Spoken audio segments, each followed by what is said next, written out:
Hi, good afternoon, ladies and gentlemen. Welcome to Lifestyle with Dr. Moby. I'm Dr. Moby, and today we are honored with great guest, Rayna Best.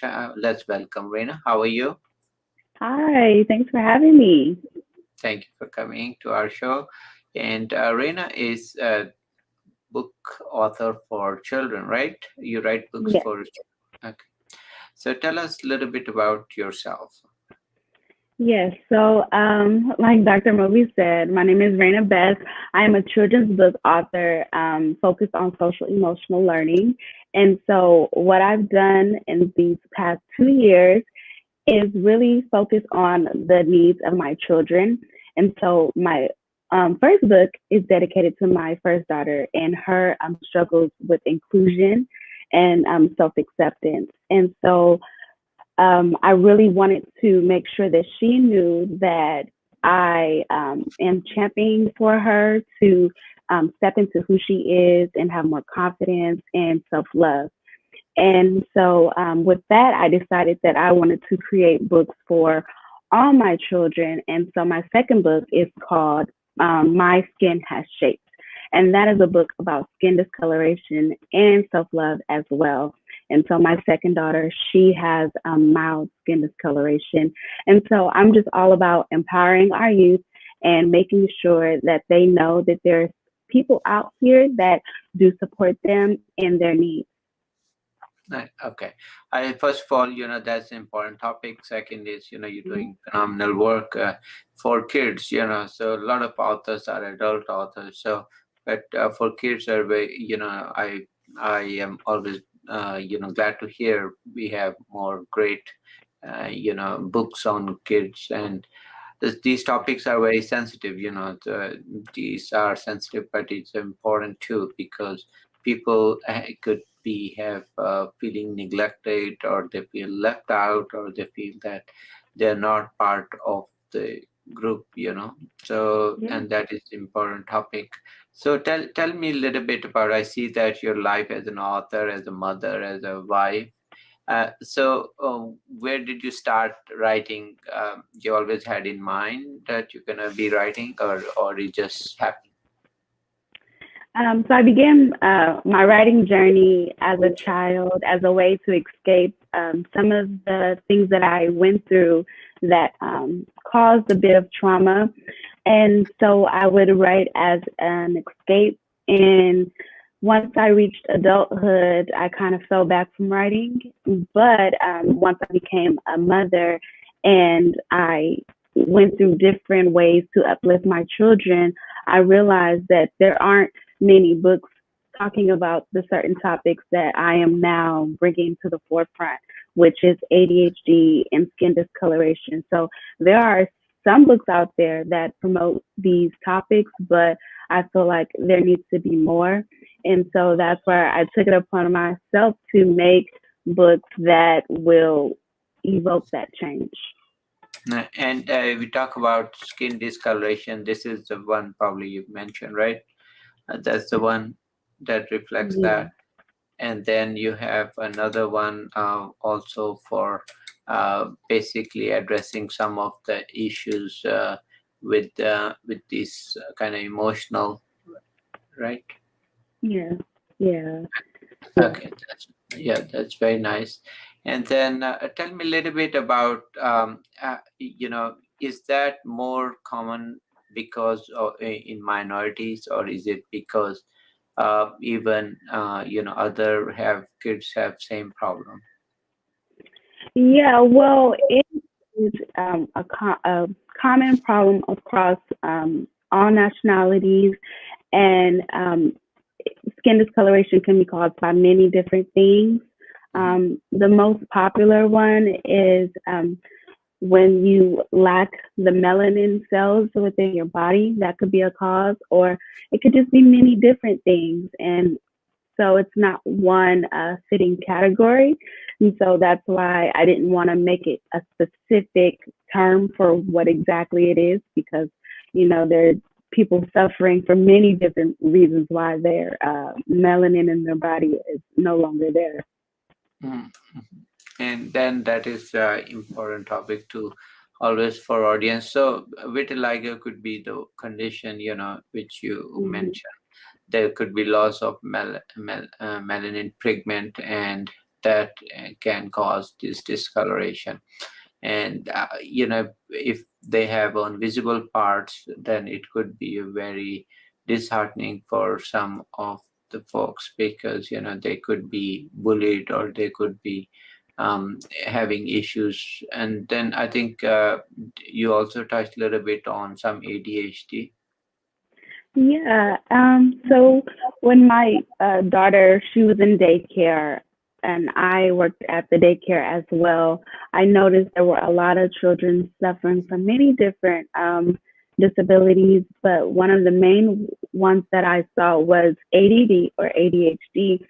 And so there was a time when her teachers thought that she too had ADHD. And so that caused me to look further into it. And, I went to some doctors and counselors and school therapists, and they all agreed that she didn't have ADHD, but she was still suffering from not feeling included. And so that prompted me to, like I said, be a voice for her and, teach other kids about inclusion. Hmm. Yeah, and so that is true. They could have other host of, they could be language problems. They could be Mhm. uh, other kids are being bullied, right? So for various reasons, right? So they Yeah. could, So and I think that's great that there's a message behind your stories, and there's a message behind your books, right? So tell me a little bit in that book, how does she deal with this? Yeah, so the main character, his name is Cameron, and he goes throughout the day trying to make friends and trying to fit in and learn new games. But when you have ADHD, it's kind of hard to focus and learn new things and pick up on social cues. So it's a bit of a challenge for a child with ADHD. And so he gets very frustrated and has basically a breakdown, and that's when Camille's character is introduced to the story, where she supports him and shows him that she's just as animated. Oh, he got muted. Rena, you are muted. You're muted. You're muted, Rena. I think you have to unmute it. Um, yeah, you are muted, Rena. Yeah. Okay. Okay, yeah, sorry, you got Yeah, I can hear you. I was just trying to figure it out. muted. Okay, no, Yeah, no. so yeah, so I completely forgot where I was. Yeah, so Camille, yeah, she comes into the story, and then they show each other the importance of being strong, building a strong friendship, and they go throughout the day supporting each other's different habits and whatnot.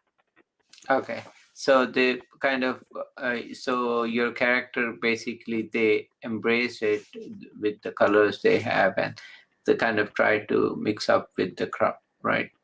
Yeah, yeah. Okay. So, and do you also say over there, what does she say to herself to get strength, like something to boost her up? Yeah, so in the back of the book, I do have parental tips for parents who are kind of struggling with what actions they should take if their child does have ADHD. And so the most important thing is to create a schedule for your child so that they can know what to expect. And also, affirmations are always good to incorporate into their daily schedule.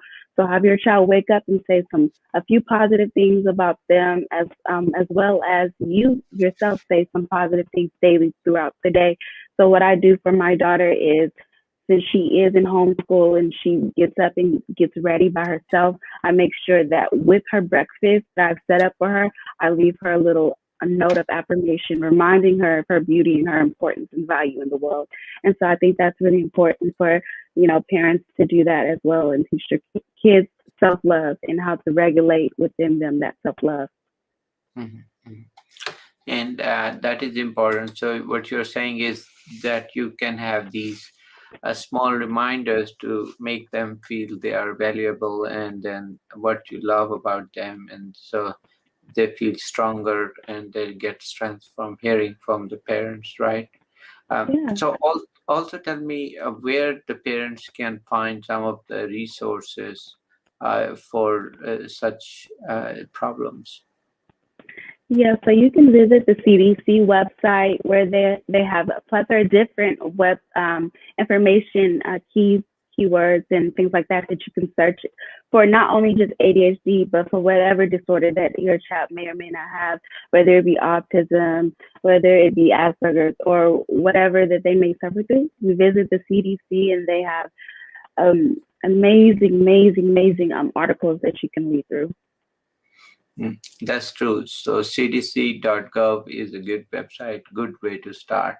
And I Yeah, think it gives us a lot of info about whether that information is correct or not, because unfortunately, a lot of information on the web could be, if you Google, it can, Dr. Google doesn't help very well, it yeah, leads many times to wrong information because people put out for whatever reason they have.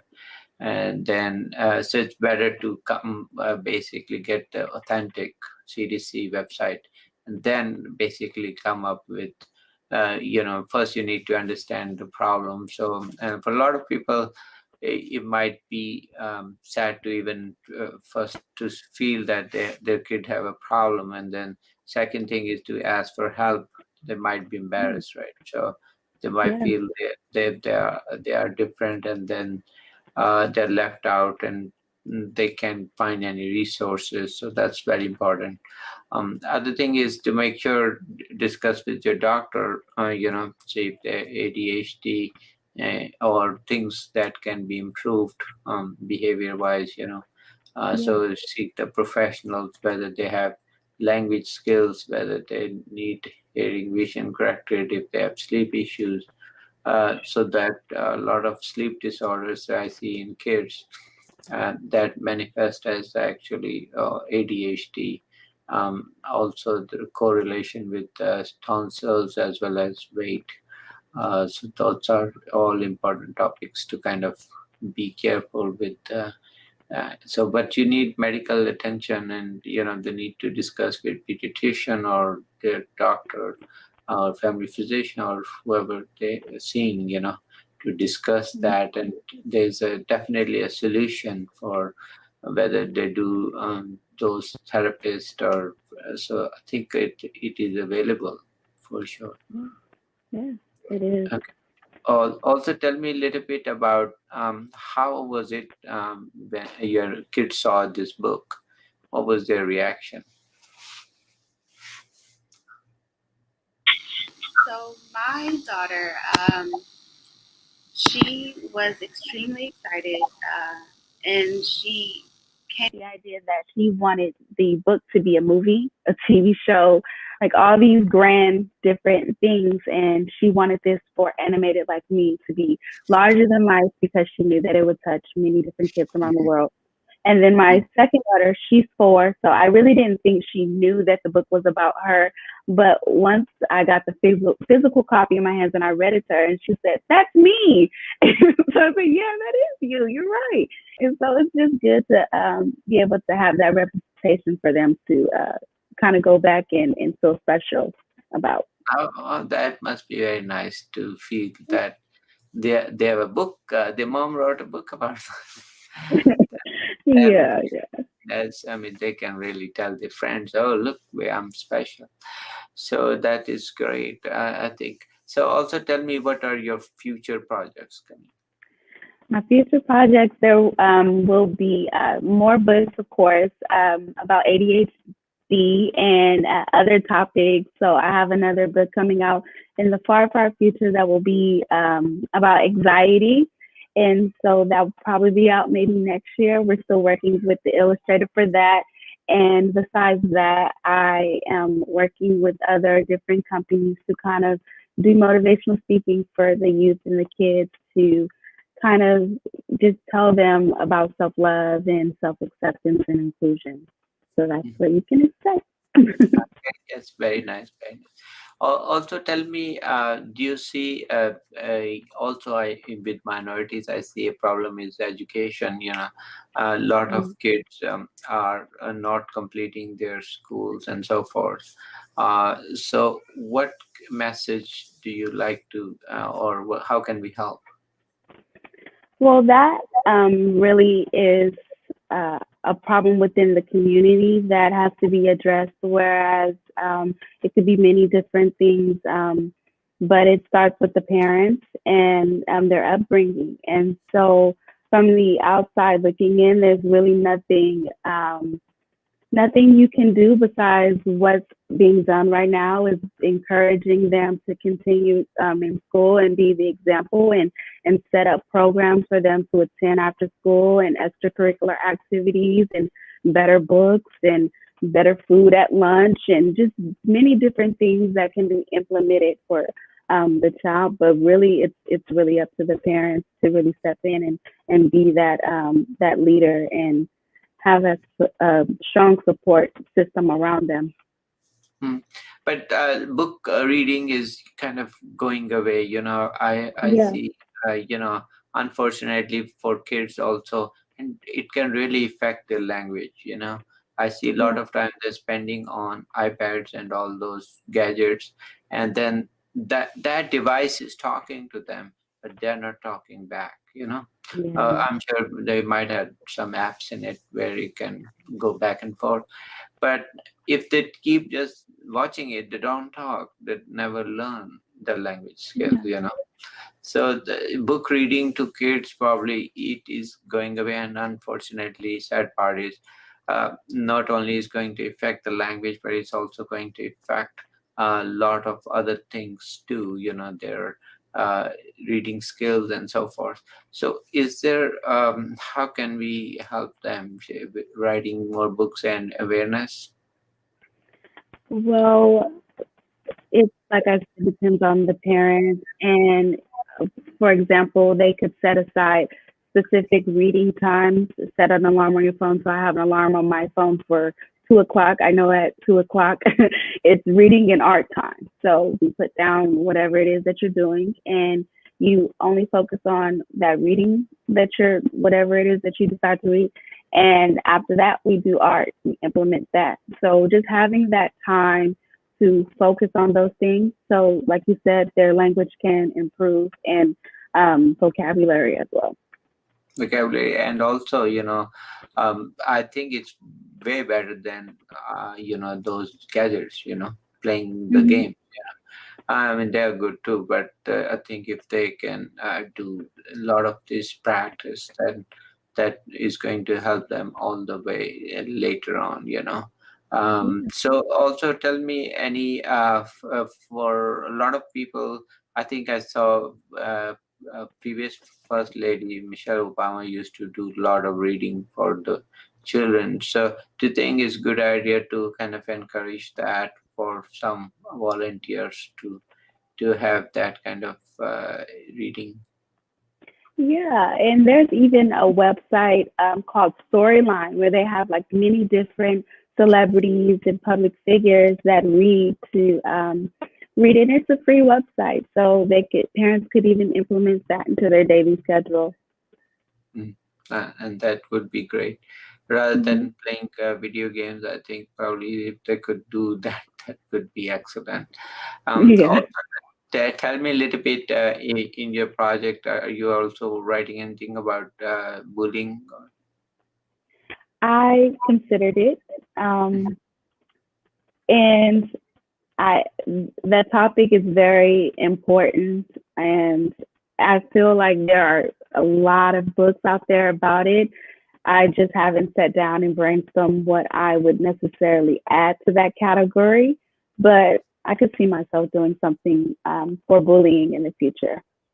Okay, good. And I see in your characters you have used zebras. And is that any special that your kids had affiliation to, or was that just your choice? It was originally going to be people, but I didn't want to make it a specific race or gender. I just wanted to kind of make it inclusive because since the book is about inclusion, I know that everyone can relate to something if it's not, it doesn't have a race tagged to it or a specific, you know. So I just wanted to make them zebras because I thought it would be better for the children to just not so much focus on the image, but focus on the feeling of what's going on in the book. Okay. Okay. So thank you for sharing all that, and I will again put it for people to see. These are great books, and she has blog too. So check her on her website, rbscribes.com, right? Yes, And do you that's have right. a podcast too? What was that? Do you have the podcast also, or just? No, no, no podcast. I'm not as brave. Okay, so this is about Rena's and her journey. So if you have a question, you can also go to the website and send her, and she'll be happy to answer that for you. So check out her books, and it's great read. And I think it's amazing work you're doing, Rena. Keep it up. Good work you're doing, and thank you for coming to our show. And take care. Thank you. Thank you. Take care.